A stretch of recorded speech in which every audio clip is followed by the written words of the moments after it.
Hey, everyone, welcome everybody to Pro Mindset Podcast. This is your host, Craig Domann. I have a leadership expert as our guest today, Allistair McCaw. Allistair is by way of South Florida. He's a tennis man, but he's recognized as a best-selling author, keynote speaker. He's his seems like Allistair, your three areas of expertise are leadership, team culture, and mindset. You've been doing this stuff for 30 years. You worked with a lot of athletes, a lot of companies, a lot of organizations, a lot of amateur, Olympic, and pro athletes. I want to welcome you to Pro Mindset today. Thanks so much for having me, Craig. All right, Alice, let's jump right in. How did you get into the mindset space? Where did it start for you? Did it start when you were an athlete and competing, or did it start after that? When did you find that you had an amenity towards what's between our ears? Yeah, I think those three things you mentioned, their culture, leadership, and mindset, all started for me at a very young age. Probably, if I can go back and pick an age, it would probably be 7, 8, when I started playing sport more seriously, so to say, at that age, and wanting to be a champion. As you just mentioned in the intro there, tennis was my first love. Started off as a tennis player. We didn't come from a lot of money, so, we never had the coaching or the means to pay for all these things that sport involves when you get to a better level. But if I think back now, those three things that really have been a passion for me in my life, leadership, culture, and mindset, started way early. The mindset from the point of view of being an athlete and probably being my own biggest enemy. When I was a young kid, I had a temper and I couldn't control my emotions, and I think that got in the way of me progressing further in that sport for sure. So that's one of the main reasons why I wrote my book Champion Minded. Was it's all about tapping into the mind, and if there's some advice I can give parents, and I'm sure there'll be parents listening to this as well, is if you can teach your kid to control their emotions and learn how to deal with failure and setbacks at a very young age, that's a massive quality for later on in life. The second part was leadership and culture. Was even from a young age, I was fascinated. I played a lot of sports, team sports as well. I was fascinated by good leaders. I was fascinated by teachers that were good, coaches that were good from a very, very young age, captains and sport teams. Why some people wanted to follow certain people and others. And again, Craig, that started at a very young age. If I think back to 10, 11 years old, playing in football teams, soccer, rugby, cricket, those sports, growing up in South Africa, those are the main sports there. So those three things that have ended up being part of my life and being a passion for me in my life started very early. But of course, when you're 10 years old, you don't really realize that. All right, let's jump into regulating emotion. I found as myself, my kids, the players I've coached, sometimes the most passionate, intense, talented players also struggle with regulating their emotions. What's the biggest tip you have? What did you learn through your own experience, number one? And number two, what is a takeaway that a parent can get on how to manifest and guide that energy in the right direction so that the young girl, young man doesn't have that emotional outburst? Yeah.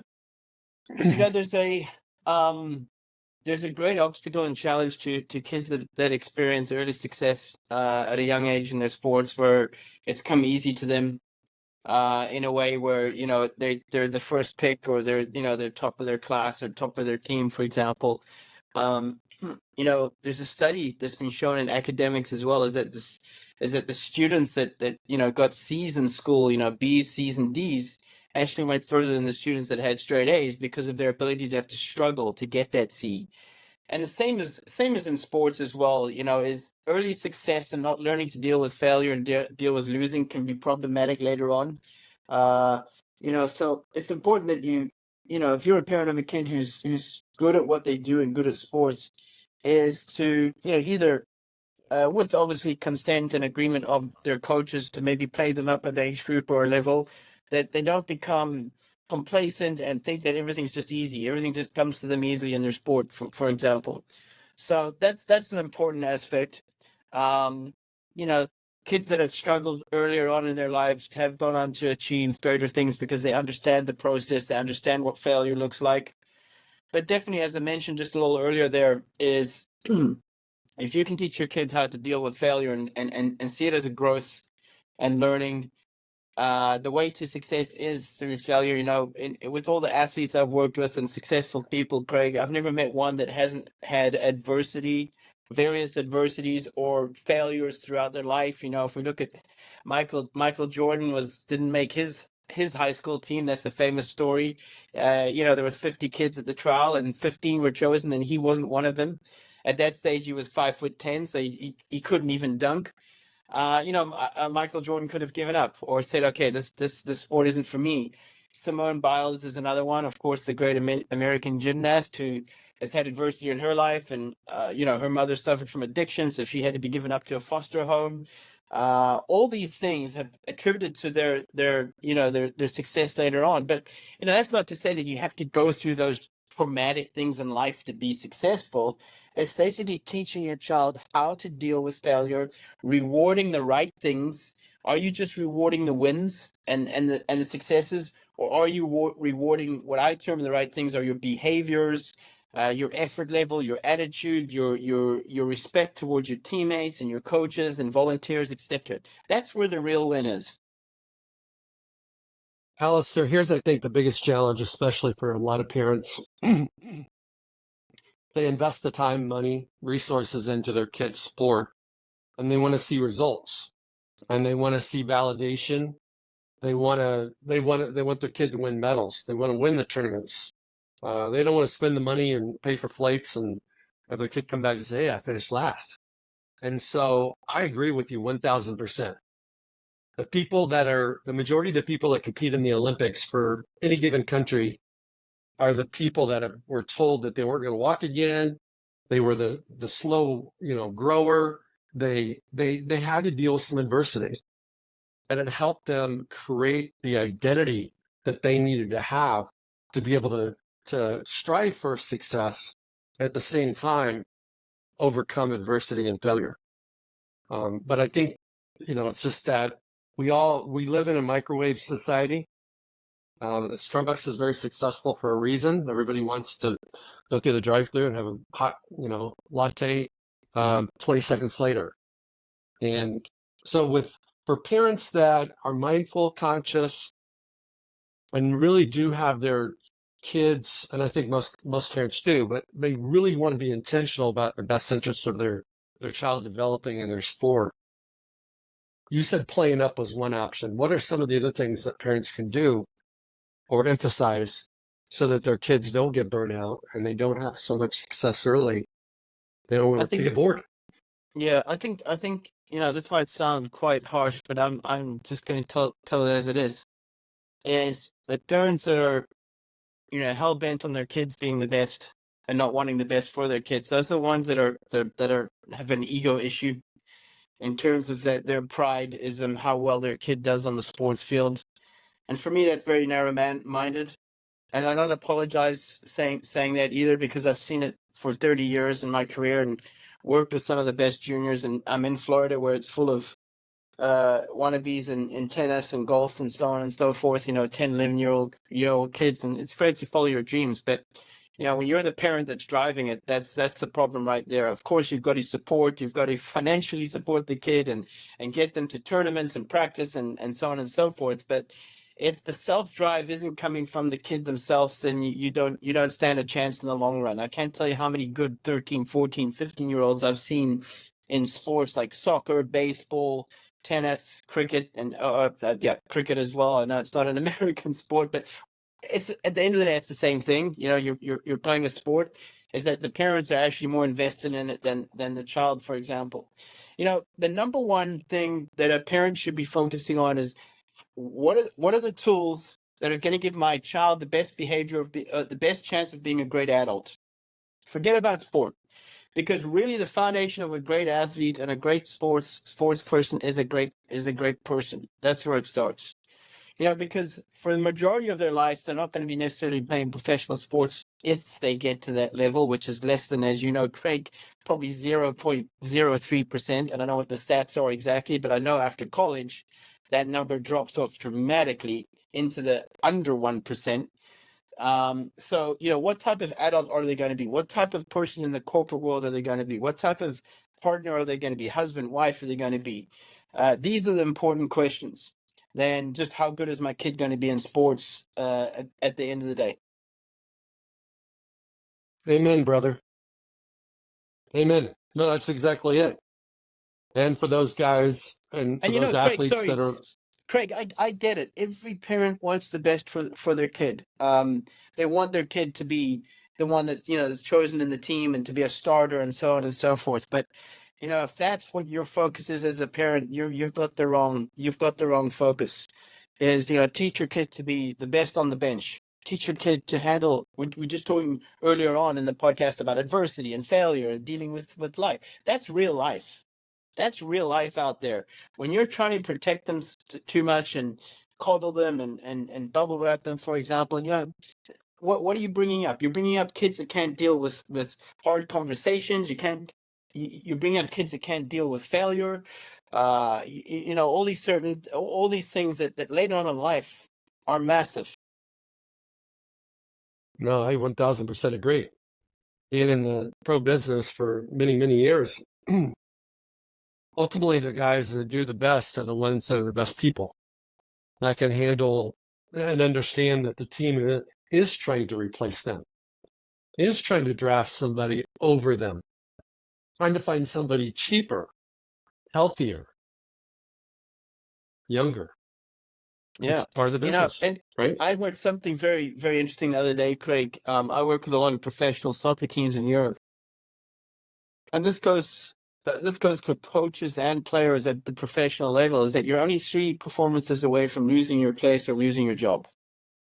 And it's pretty accurate because, especially, and I know this is an American podcast, but I'm sure you've got listeners all over the world. But in English Premiership soccer, for example, a manager has 3 losses in a row. They're almost on their way out. They're almost getting fired.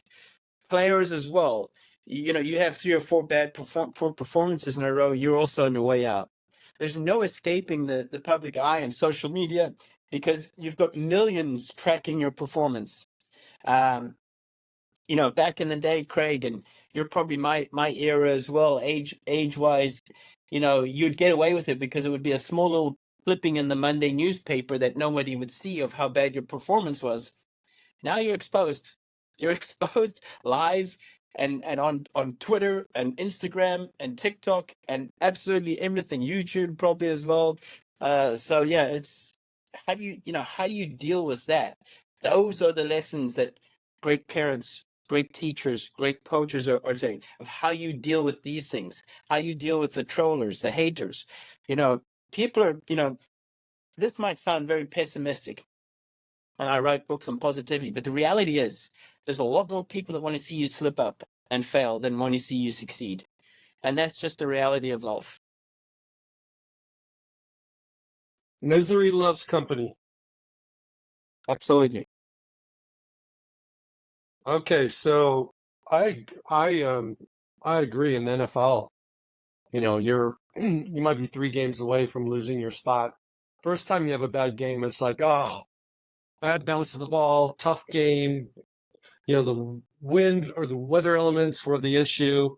They kind of chalk it up that really wasn't his performance. But it was, but they set an excuse. The second time you do it, it's a wake-up call for the manager, the head coach, the front office. And they go, okay, who is this guy? Is he not who we thought he was? And if he's not who we thought he was, we got to give him a short string. So then you play him again. He does it again. Then you replace him because it's like, well, we thought we picked the right guy, but obviously we made a mistake. This guy wasn't up to the pressure, the limelight, whatever you want to call it. So they go in a different direction. So I do think um, the way that decision makers think, coaches think, they do give you 3 shots, but after the 3rd shot, they move on. And in the Especially at NFL, the the Lions especially at the should, elite level. Yeah, I agree. yeah, no, at the elite level, a lot of guys have guaranteed contracts, but most guys have 1-day contracts. Contract may say it's for 3 years, but it's they can terminate it at will, so it's effectively a day-to-day job. Yeah, So I think the pressure that people don't expect when they get to the pro level is you got to show up every day. Yeah. You got to bring it every day, whether it's a practice day, a walkthrough day, an off day, meetings, travel day. It doesn't matter. It's just not game day. You got to show up. yeah, Or I 100%.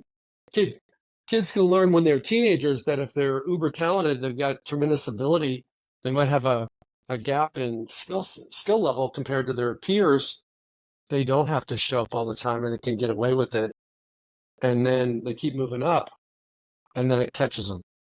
Yeah, Craig, 100%. And I know we've spent the first, 15, 20 minutes on this podcast talking about dealing with adversity and failure, but I think it's massive. The best athletes and performers I've worked with have a different relationship with failure and adversity. That's why they are the best performers, if I can put it that way, because there's a heck of a lot of guys and girls with the skills and the abilities and the talent and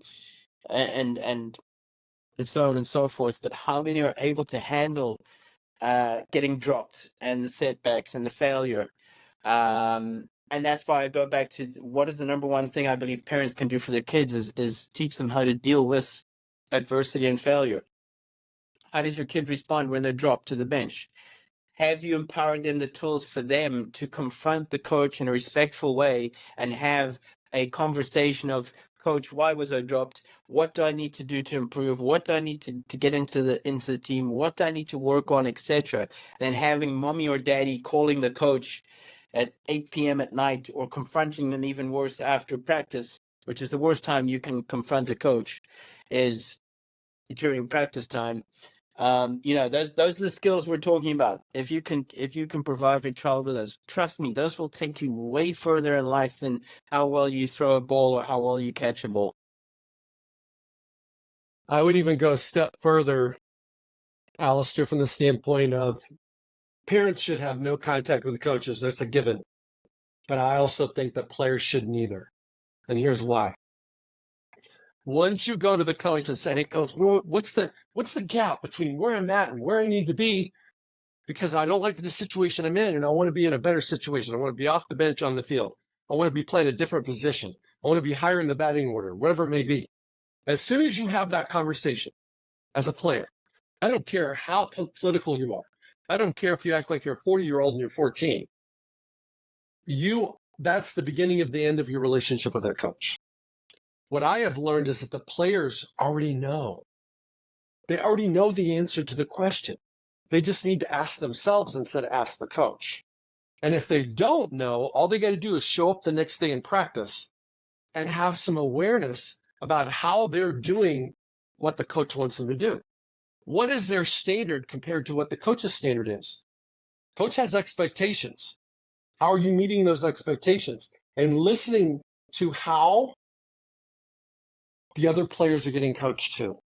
Because the coach, no coach worth their salt doesn't communicate his or her expectations and what they expect out of this particular player at this particular time in this particular position in this particular situation. Problem is, players are not there.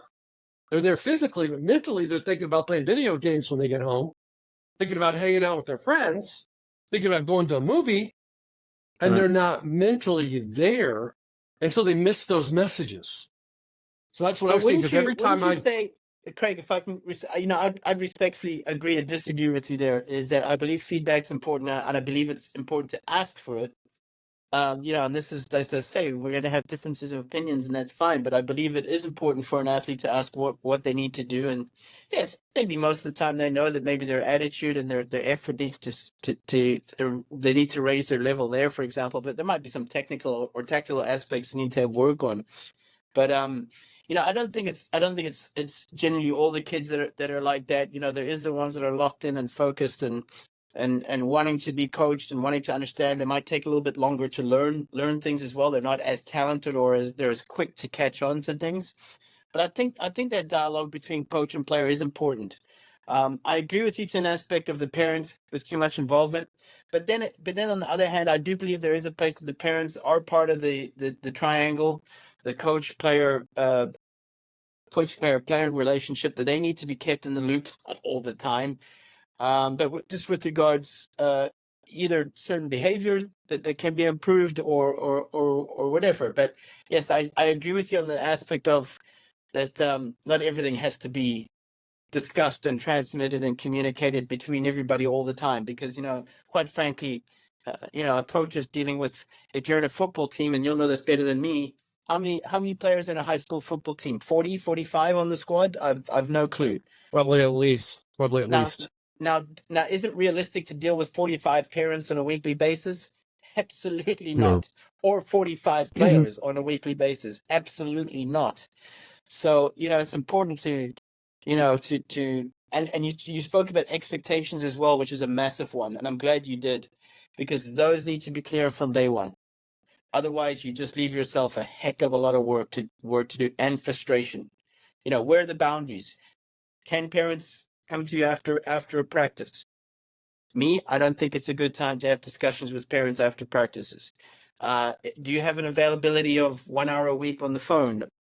Whatever that may be, for them to have some dialogue, because I do believe they have the right to know what's going on, or to have some, to ask you a question as a coach. I mean, you might disagree with that, Craig, and I'd love to hear your thoughts as well. Well, it's not a black or white issue. It's not, do you ask or do you not?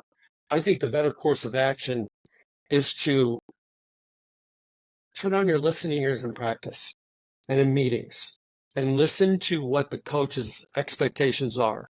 Listen to the constructive feedback that you're getting. The person in front of you, let's say you're on the bench, the person that's playing the position that you want to play, that person is getting constructive feedback. The coach is sharing the cheat code.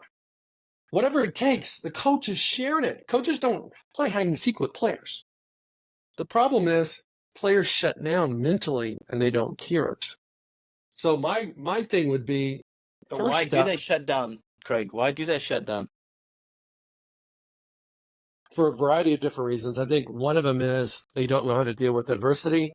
When things are not going the way you hope they would go, people have a tendency to shut down. It's an identity killer. You don't think it's a coaching aspect as well, of how you bring your message across? That each individual has a different way of handling adversity and receiving feedback or communication. Everybody works in a different way as well. So wouldn't you also say that coaching is partly to blame for that? I think everything's a case by case, and I would say that there's never been a perfect coach. And so coaches have blind spots too.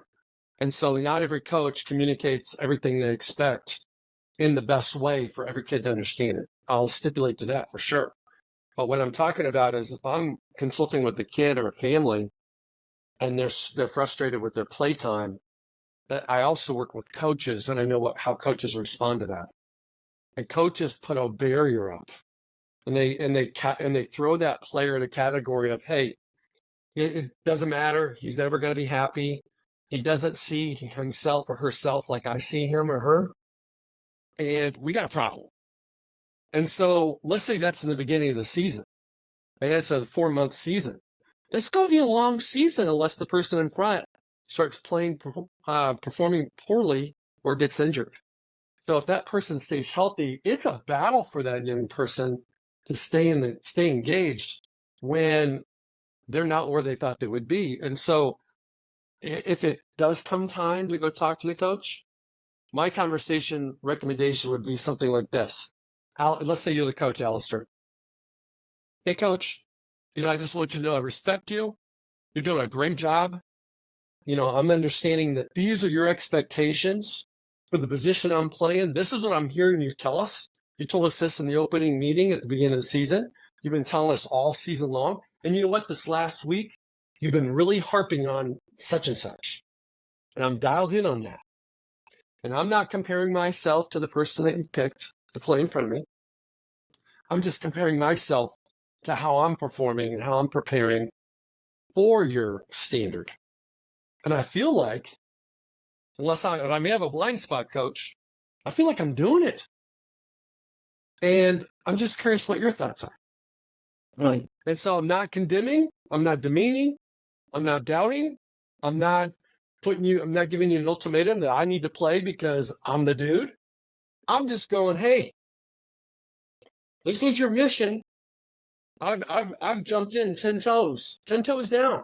I'm all in. Yeah. But I'm not necessarily seeing the playing time that I would expect, given the fact that I'm doing what I'm doing. All right. So there's the first thing. Let's get back to how I'd respond to that, Craig. Is first of all, the expectations at the beginning of the season playing for me would be that you're not guaranteed playing time. I will do my best to provide playing time. Now, of course, it all depends. Elementary school, high school, you need to let players have some playing time. But the fact of life is life isn't fair, and some will be getting more time than others. You know, here's the fact of the matter: is that if there's 11 players in a team, let's just say we're talking about soccer.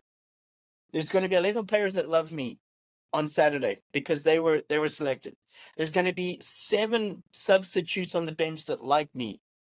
Okay? And there's going to be another 7 players that didn't even make the bench that are going to hate me for that weekend. And so with, true. and with those 11 players come 11 happy parent couples. With those 7 players on the bench, there's 7 kind of who like me parents, and the 7 that didn't make the bench that weekend, there's going to be parents that have a problem with me. But this is where the expectations from day one are as important in terms of there should be no promises of how much time your kid is getting to play. That is a fact of life. However, like you said there, Craig, Coach, I've been doing everything you said for the last week.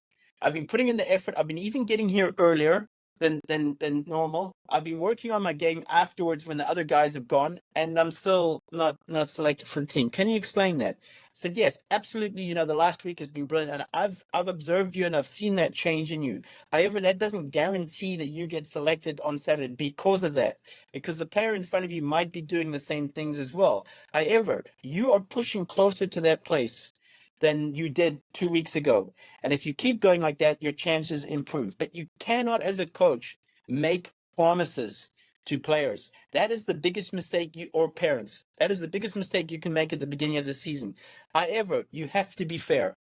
You have to be fair. So, Craig, in that situation with how you approached me there, let's just saying we were playing a game and we were just blowing out the other team.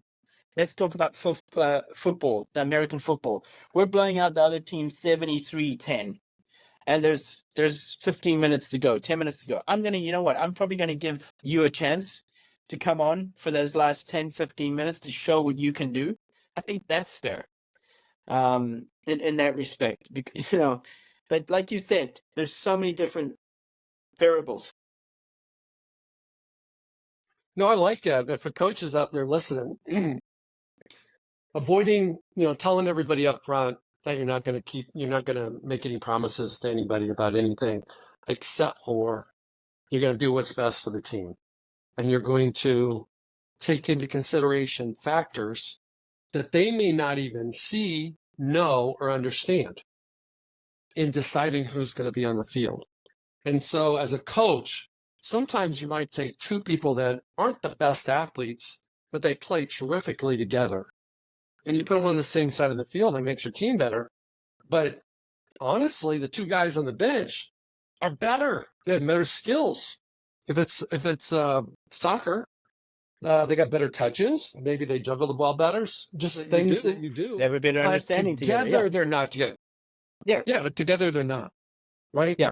And so then the second thing is, I think this is training for adulting, real world, is life's not fair.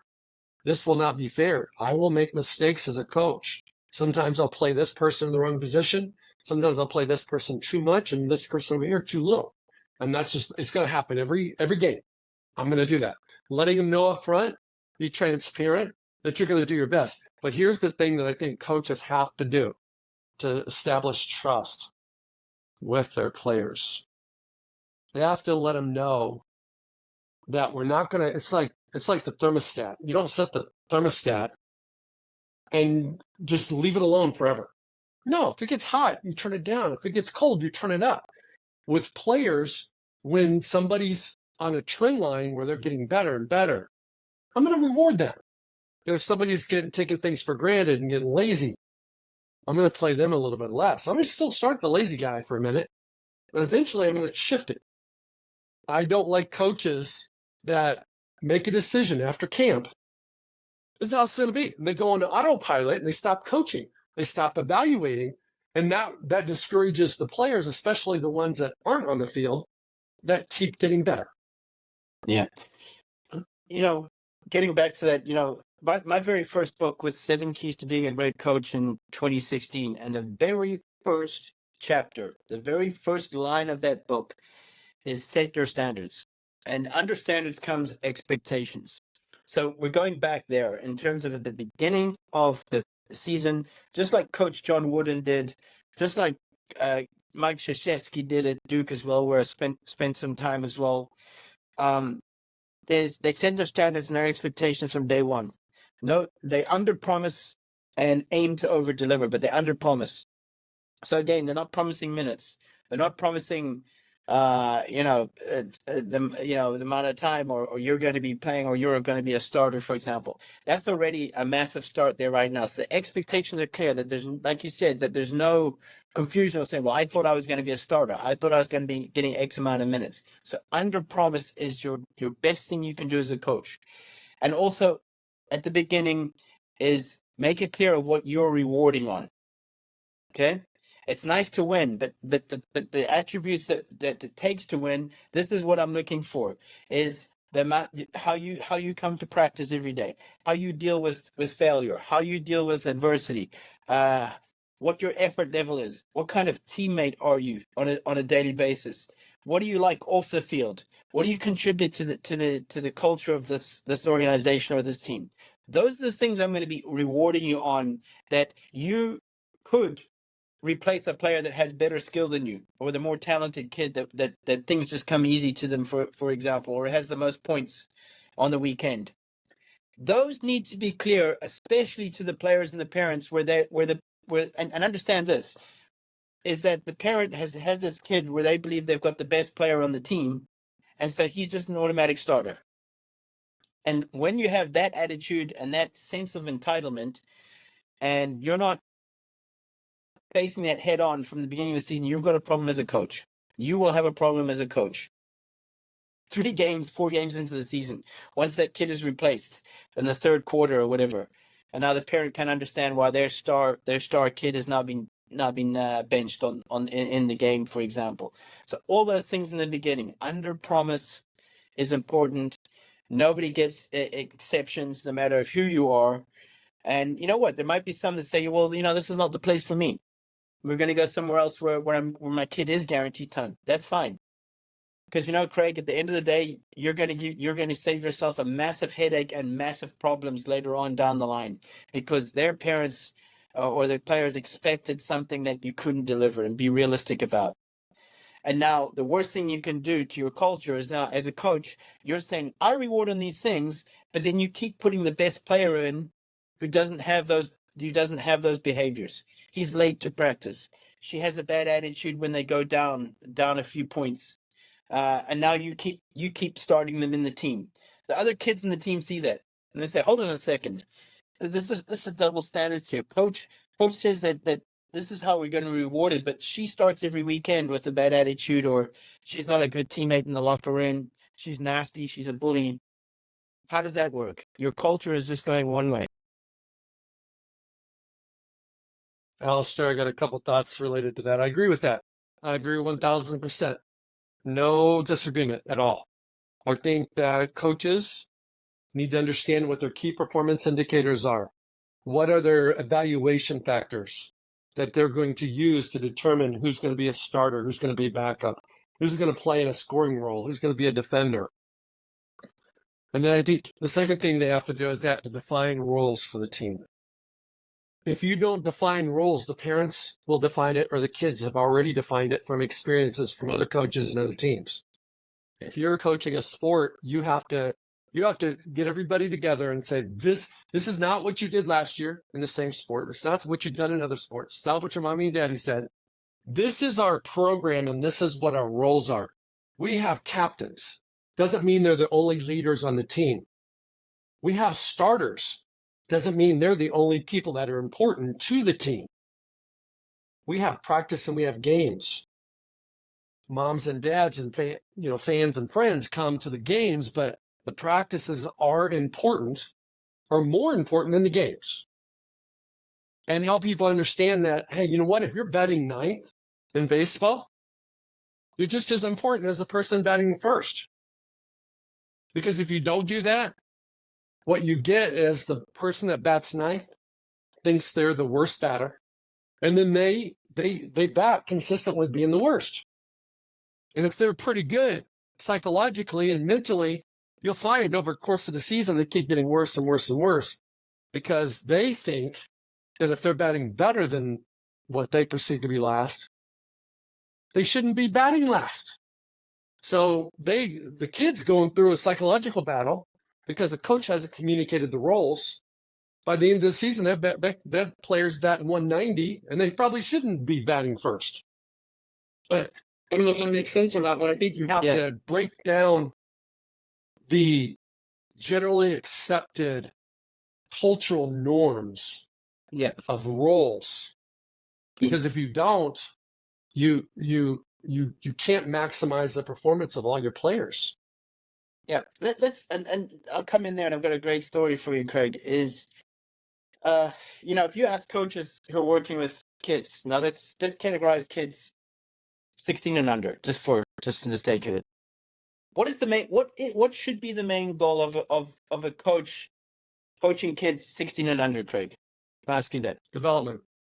Thank you. Development. So they lose track of that because winning all that matters. And I get it. Is your job is also in a school or a academy.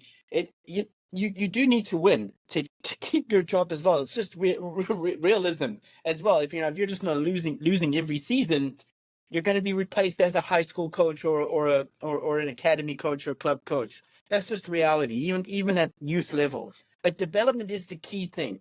Now, coming from South Africa and the Southern Hemisphere countries, cricket. Let's just compare cricket to baseball if we can in terms of batters. In cricket, you have 11 players on the team, and 11 get to bat. Now, I know in baseball that's not the case always, because you have your pitchers and you have your shortstop and your catcher, etc., etc. However, what I've seen in some schools and coaches, what I think is brilliant, is sometimes that they will agree. Listen to this.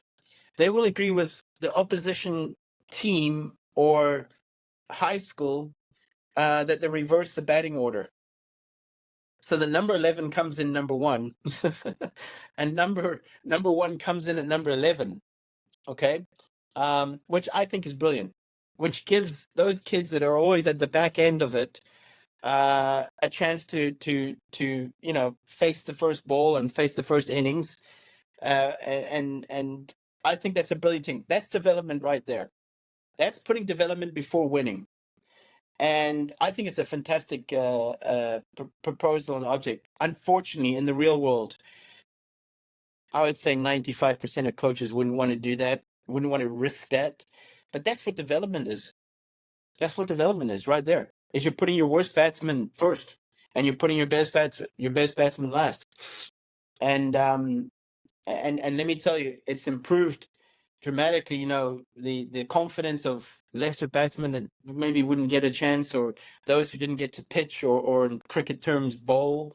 They got to bowl first, and instead of bowling 7th or 8th when the game is practically over. So that's development, in my opinion.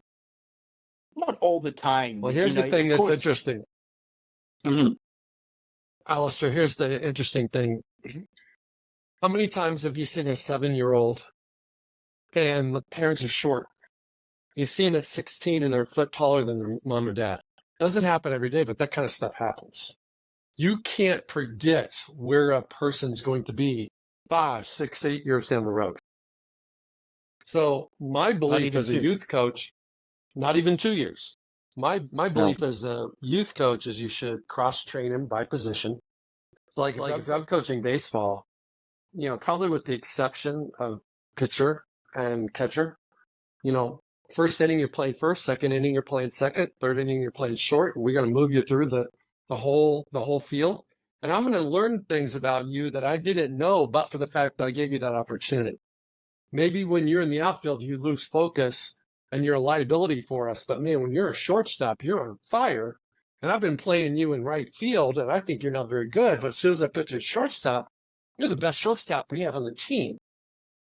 And so cross-training by position is critical.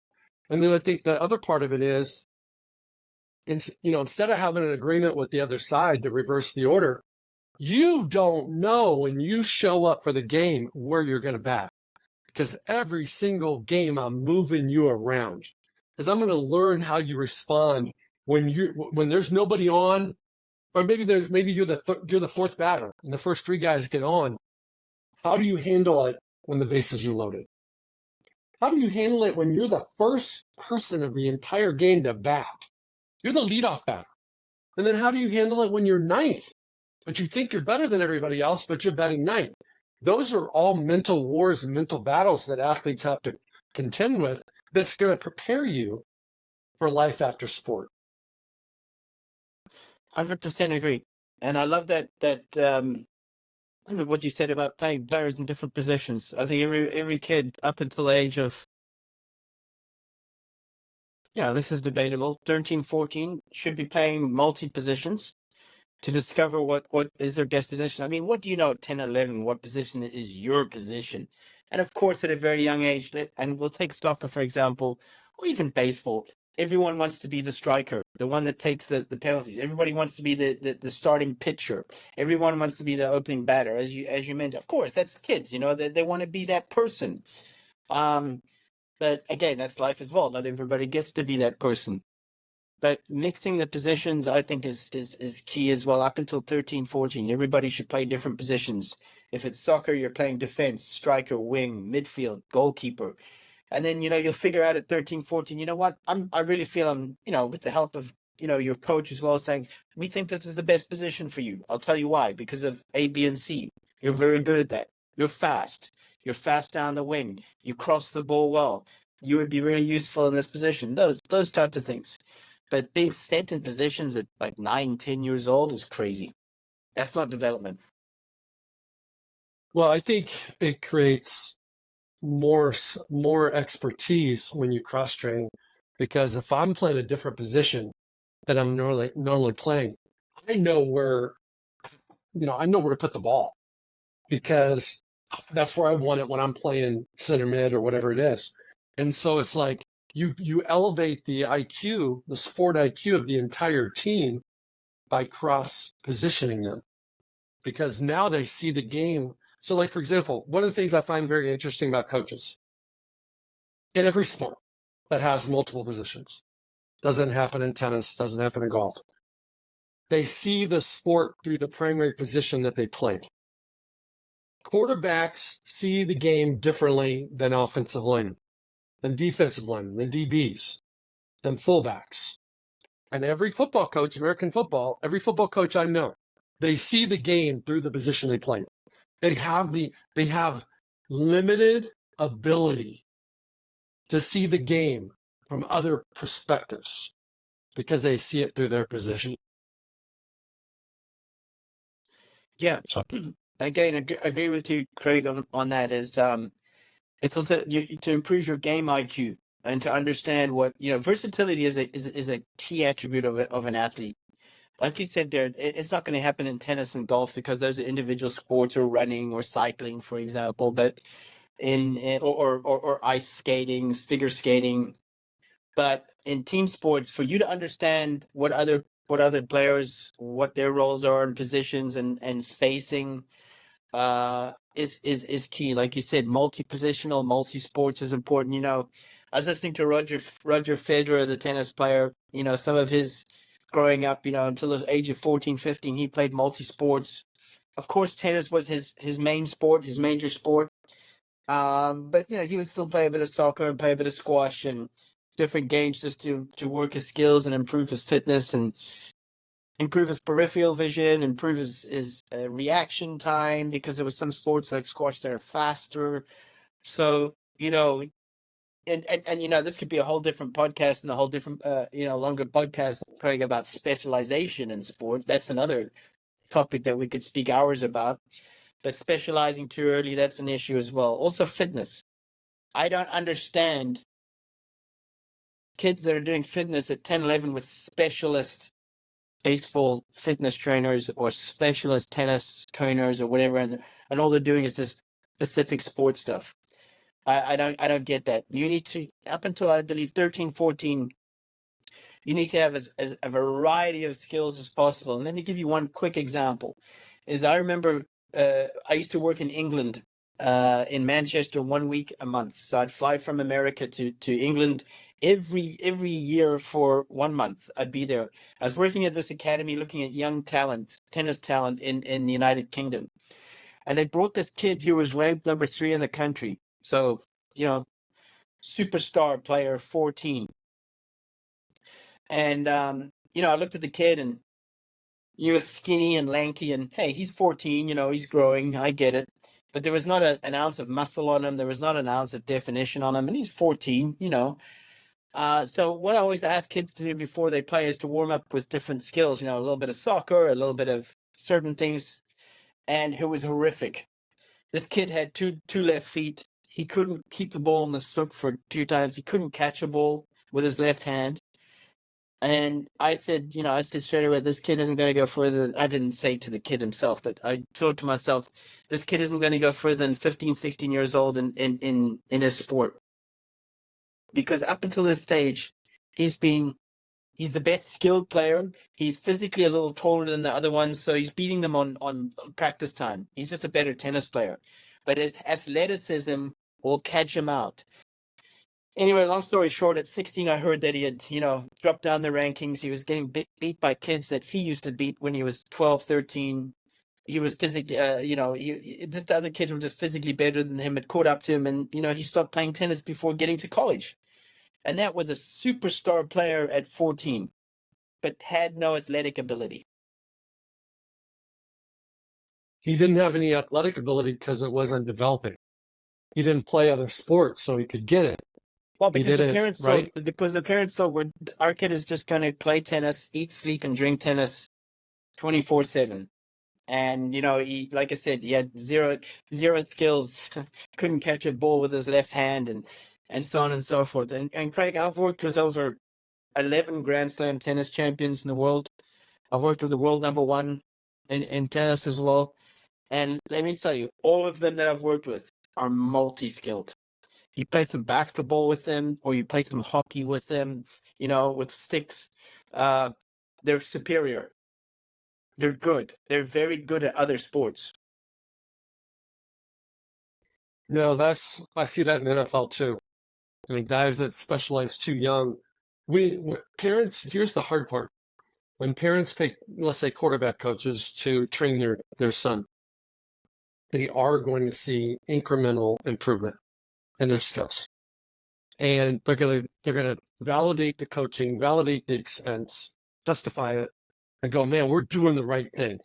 And when every coach wants their athletes just to focus on their sport year round, everything's done to year round sports. So the parents are like, yeah, son, you just need to focus on football. Well, he won't, just like that tennis player from England. That's a consistent pattern. That is a sport like path that is taken over and over and over again. Because yes, if all your kid does is dribble a soccer ball or whatever the sport they're in, for 3 or 4 years, they're going to be better than everybody else. Exactly. Until they're not. Exactly. They'll get away with it until they're 14, 15. Yes, and that's when the 'Cause they- burnout hits, when they start Yeah. seeing themselves slip. Like, I'm not as good as I used to be. And this takes us back to the very beginning of the show, Craig, about dealing with adversity, setbacks, and failure. That now the other kids are caught up to you, and they're also just as skilled, but they're better athletes than you because they've spent a little bit longer doing other sports, and and there's that whole vicious circle again of dealing with it. And now it's no longer easy to you anymore. The other kids have caught up to you. Because, like you said, the parents thought that they'd get a head start, and our kid is just going to eat, sleep, and drink football, or baseball, or whatever it may be. And it also stands to reason this aligns with fine motor skill development. When you are just doing one sport, your fine motor skills are going to develop faster. When you're participating in multiple sports, your gross motor skills, your big muscles, are going to develop faster. But it's not going to show up as much. You may not be as accurate in shooting the basketball. You may not be as refined in your skill set in handling a soccer ball. But eventually, when you decide to focus on that sport, your base is better. Your gross motor skills are better.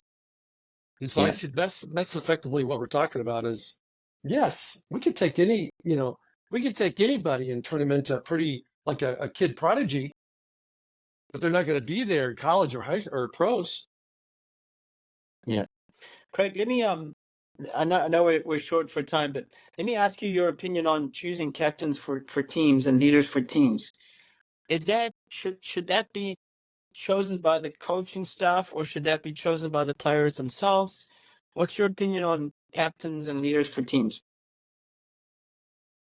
I have a lot of emotions attached to that because I think too many people put value in being named a captain. And the people that are not named captain think that they can't speak when they see something. They don't feel like they can be the leader because that's the captain's job. So honestly, what I feel like should happen is neither. Coaches don't pick them because coaches are going to pick the people that are drinking the Kool-Aid. Players are going to pick the people that they want, that are not going to, they're going to take them where they want to go. So maybe not everybody wants to win a championship, so we want somebody who's not going to be as critical to us. So I'm picking my homeboy here. I don't think it should be either one. I think it should be organic. Every week, especially in youth sports, every week, whoever's going to go out and do the coin toss, who's going to represent the team, who's going to wear the captain band, I'm going to pick somebody different every week. And I'm going to, as a coach, it's going to be a reward system for what you've done this week. Have you showed up and showed out? Have you been coachable? Have you been a great example? Have you been a good teammate? Have you been a leader? Have you been like diving on the floor or jumping, going the extra mile? Then I'm sending a very contemporary message to the team about what I am rewarding, what my expectations are. And it's fresh in their minds. Because when at the beginning of the season, you have a parent meeting, you have a team meeting, you hand out your philosophy, your culture, your expectations, whatever you want to call it. They all forget about it 3 days later. But when you are recognizing certain people every week, it's contemporaneous. They know. And then I think that the other thing is, if a parent complains, you know what? Just ask your son, ask your daughter why they're not the captain, because they know. And if they don't know, I'll be happy to tell you, but I think they probably know. And I think that it should be fluid. Because here's human nature.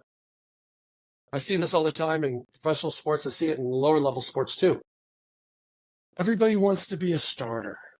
But once you're named starter, you start coasting a little bit. Then you want to be a captain. Well, when you get named that, hey, first couple games, man, you're a real captain. You're an exemplary leader.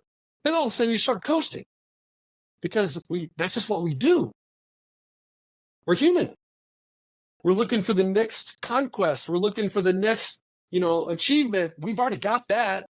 We're not even doing that well. So by having it be organic and have it be like current, the people that are doing the best, that are representing the characteristics of what you as a coach decide should be a captain, are the ones going out of the field for the coin toss or whatever it is. Your Can I do thoughts? this? I love that, and I'm glad I asked you that question, because talking about development, we're not just developing better players and better people, but developing leaders and captains. So how can you develop more leaders if you're choosing just one kid or two kids to be captain all season? So I love that. I love that approach, that when you make those expectations and standards clear at the beginning, is that this is what you're going to be rewarded on, including the leadership and captaincy is going to be rotated. Nobody is the one leader, and you get your chance to. And I think it's very important to be clear that that might scare a few kids, especially that are maybe introverts or not as spoken. But to explain that leadership is not just about vocal. You don't need to be the loudest on the team or know the most. It's your example. It's your effort. It's your attitude you bring. That's leadership right there. You don't need to be the talker all the time. So it's important to empower them with that there's different leaders and different captain styles out there. You all don't have to be, Russell Wilson or Tom Brady. That would be great to aspire to. But, I think that's great. And talking about development, I think that approach that you're talking about there, Craig, is all about development of leaders and captains for later on in life. I think, if I'm not mistaken, was it Patrick Mahomes or one of the guys from Kansas who said that they also rotate the captaincy there. One of those, I think it was the Kansas City Chiefs that said they rotate their captaincy as well, which I liked. I might be wrong on that But one, think but about, I think they may. But think about being a coach and you've got a young man that's got it, and everybody sees it except himself. He's the only one that doesn't see his potential, and you want to help him come out of his shell. You can yell at him and all that kind of stuff. That's not going to work. It's going to go deeper in the hole. You just say, hey, this week you're captain. He might go, well, why'd you pick me? I don't think I should be. Well, I see things in you that maybe you don't see in yourself. And so I want you to represent our team this week, being the captain.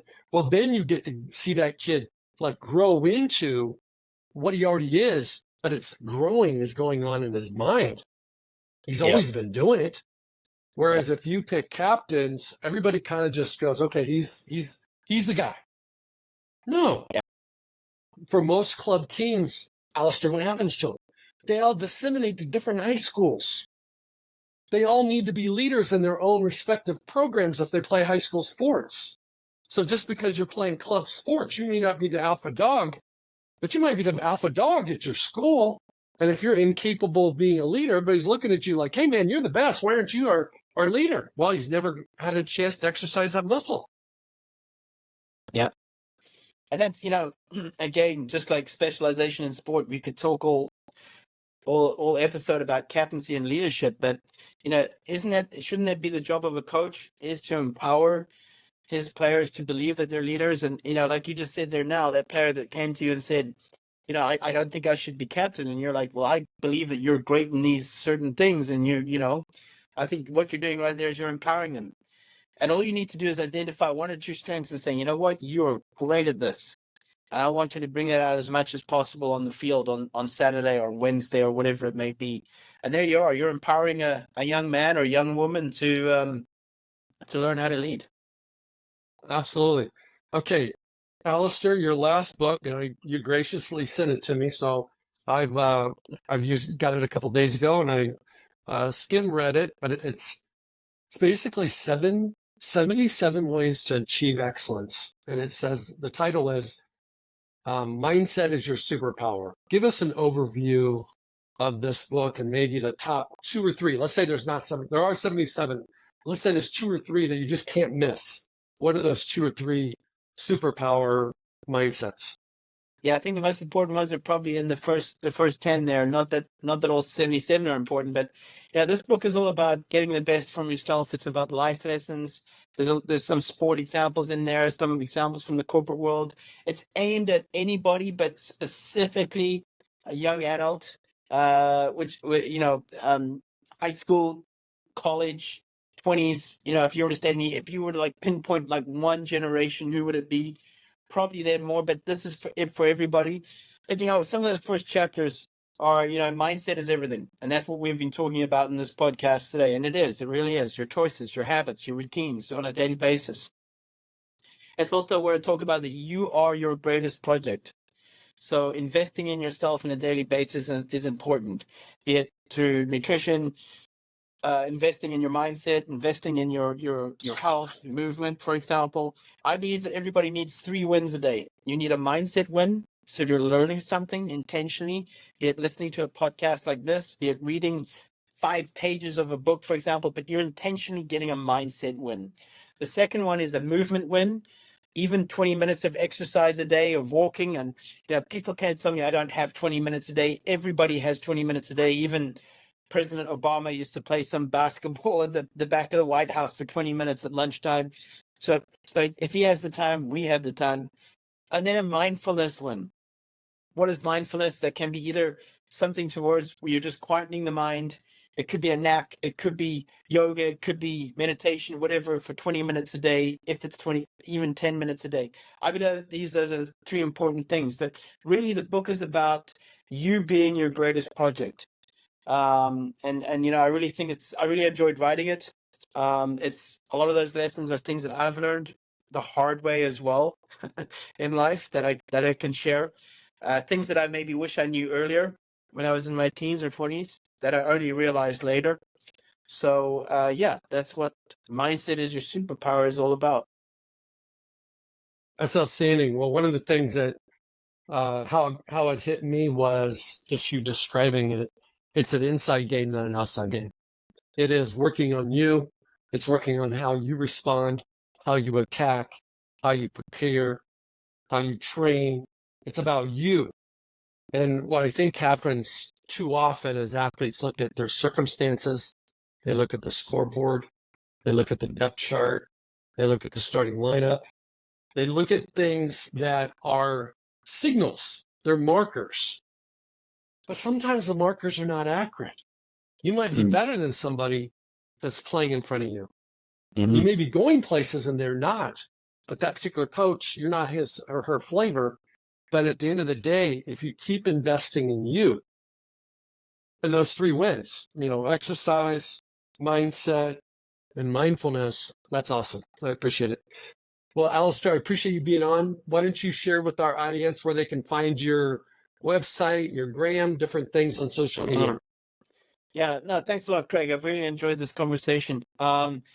Very too easy. It would be Twitter at Allistair McCaw or on Instagram, Be Champion Minded. Those are the 2 ones that I'm most active on. And then, of course, my books are available on Amazon. So those are the 3 best areas. Well, thank you for joining Pro Mindset. It's Craig Domann, the host of Pro Mindset Podcast. I want to thank you for listening or watching today's show. And you can catch us every week on the normal social media platforms like YouTube, Facebook, Instagram, and all the listening podcast platforms. I hope you enjoyed today's show. And more importantly, I hope you gained a pro mindset insight. Please be sure to rate and review Pro Mindset Podcast. And I look forward to catching up with you on our next show.